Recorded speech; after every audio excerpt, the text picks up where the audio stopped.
Okay, taking a look at your money this morning, Washingtonians have until November 1st if they want to opt out of the state's new long-term care program. The program is the WA Cares Fund. It ensures all Washingtonians have access to affordable long-term care when they need it. And joining us live to explain is the program's director, Ben Vecti. Good morning, Ben. Good morning. Thank you for having me. Thank you for joining us. So explain the WA Cares Fund. What is it? Sure. The vast majority of people will need long-term care at some point in their lives, but almost no one has a plan to pay for it. Medicare and health insurance don't cover it. And the WA Cares Fund is an affordable long-term care insurance benefit workers earn like Social Security or Medicare that helps people stay in their homes longer when they need long-term care due to age or injury.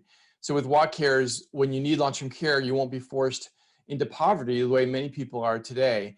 Often family members have to quit their jobs or reduce their hours in order to care for a loved one. And with WA Cares, families will have resources to access when someone needs long-term care to make it easier on families. Okay, yeah, it is a financial situation that a lot of people find themselves, struggling with when they're faced with that, whether it's them or someone in their family. But of course, planning ahead also costs money too. So how does this new fund work? How is this all going to work for taxpayers?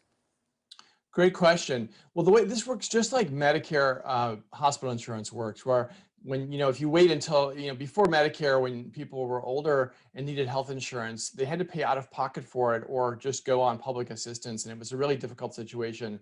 And now we have Medicare, and when people need hospital care when they're older, they have access to it because they paid for it over their career, right? That's the way this works as well. You pay about 0.5% of your wages out of every paycheck over your career. And then when you need long-term care when you're older, you have money available for you. And that makes a lot of sense because people, when they're retired, are on a fixed income and don't have a lot of money to pay for. Many people struggle just to pay their bills, much less pay for medical care and then long-term care on top of it. For the typical worker, the premium is about $25 a month. Gotcha, gotcha. So Ben, can people opt out of this if needed? And do they need to find a private long-term care insurance if that is the case? Sure, if people will want to opt out, they need to have private long-term care insurance in place prior to November 1st. Although I would advise people to consider that carefully, because for the vast majority of people, this program is a great deal and will really help them and their families when they're older and need care.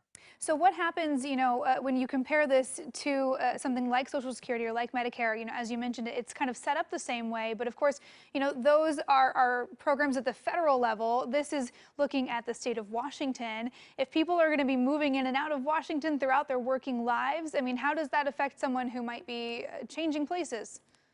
Sure, great question. We're looking into that. This is a new program, and we have an oversight body called the LTSS Trust Commission, which meets 4 times a year and is looking at ways to improve the program. One challenge that we face is that issue you just raised. And so that's something that they're looking at currently, trying to find ways to make it easier for people who are in that situation. Is this based off of any other state's program? I'm just curious, has this been done in any other format, or what did you consider when kind of putting this together? Sure. This has been done in about 10 other countries, so it's a well-proven model abroad. In the United States, it's been done with Medicare. It's pretty much the same model as Medicare hospital insurance, except that was at the federal level and this is at the state level.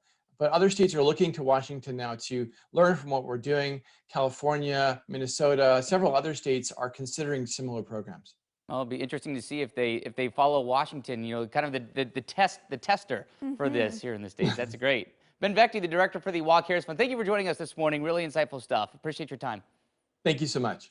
And we'll be sure to post this interview and all the information you need to know about the WA Cares Fund on KOIN.com. We'll keep you updated now through November 1st. Go ahead and learn more, see what that does for your paychecks if you want to opt in or out. All right. Well, happening tomorrow.